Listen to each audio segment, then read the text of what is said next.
I'm about to turn 60 this summer. You've turned 60 this year. Let's just start a little bit with transitions. Transitions. We all go through lots of transitions in life, but you've been through some big ones.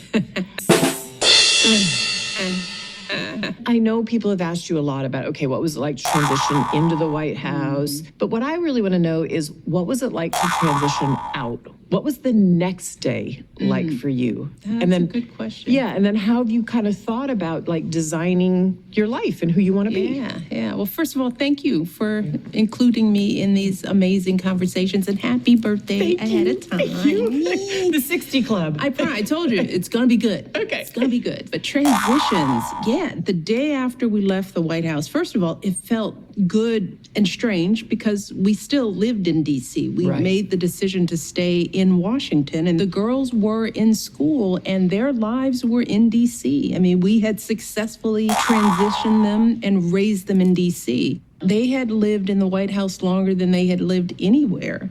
So I didn't want to make a transition for them just for another year or so. And I knew when Malia would want to come home for breaks, she'd want to come home to her friends.